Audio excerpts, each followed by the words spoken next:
Fala pessoal, aqui é Bruno Garcia para mais um vídeo do canal JTF Aulas e hoje a gente está fazendo um tour aqui na Pickett Brass, Pickett Blackburn.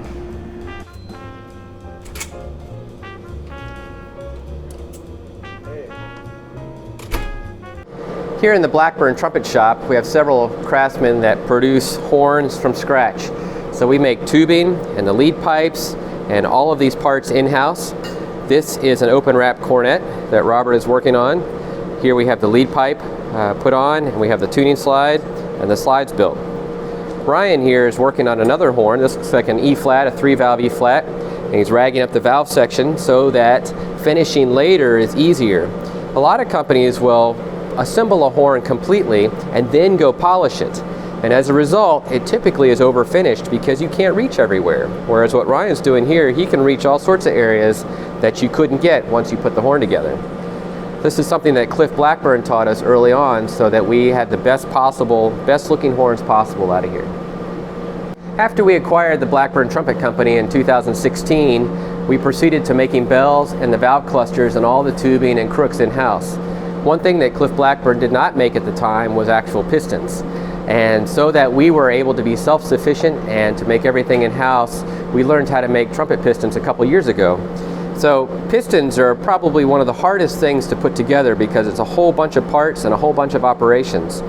Here we take tubes and we put them through the Monel casing, and then they get brazed together. You can see the silver braze on those. From there we do some machining and some honing, and we hand fit those pistons into the casings that we've made for years.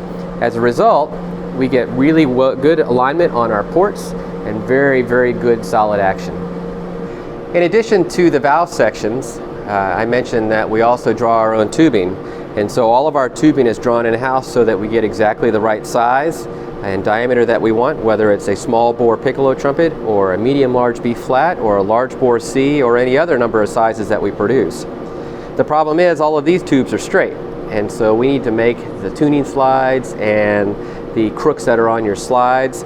And what we do there is we take a tube like this and we crush bend it. And when you crush bend it, you get a very ugly looking part. Obviously it has collapsed. Anybody that has bent a hose knows that it kinks and it doesn't work real well if we used it just like this. So what we use is something called a ball out die, where this guy sits inside of there, and then we push balls that are the diameter that we want the trumpet to be through this. And as a result, you end up with something like this, where that tube is expanded out to fit into this die, and then the inside is exactly the right diameter that we want. Again, a small bore or medium large or large bore. This process is difficult and it takes a lot of time, but it results in a nearly perfect part in terms of the diameter being correct on the inside and the outside. Before we acquired the Blackburn Trumpet Company in 2016, it was really important that we were able to make trumpet bells the same way Cliff Blackburn did. The reason being is that his process and materials creates a bell that sounds like no other.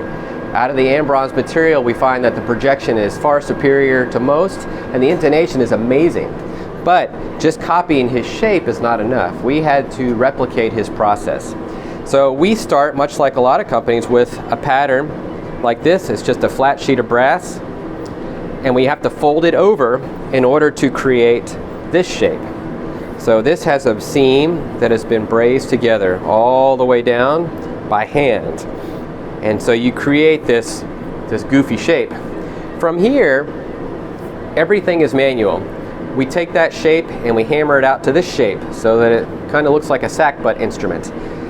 From here, we obviously need to get the trumpet bell flared into that. And so again, by hand hammering it, we can go from this shape to this shape. And in here you can see all the hammer marks. And that's part of what makes Blackburn bells sound like a Blackburn, is the way that we put this in here. Now, from here, it still doesn't look like a nice trumpet bell. So we have to do something called metal spinning. And this is an original manual from Cliff. It's a piece of steel. And what you do is you take this and you slide it onto here, and while it is turning, you are pushing the metal down onto the mandrel. And as a result, you end up with something that's fairly smooth now. This has just been spun, and so you can see how it's a lot smoother. You don't see those hammer marks in there anymore. You still see a few lines from where it was spun, but it's relatively minor. Now we're getting somewhere. The next operation is to put the bead in. The bead serves several purposes.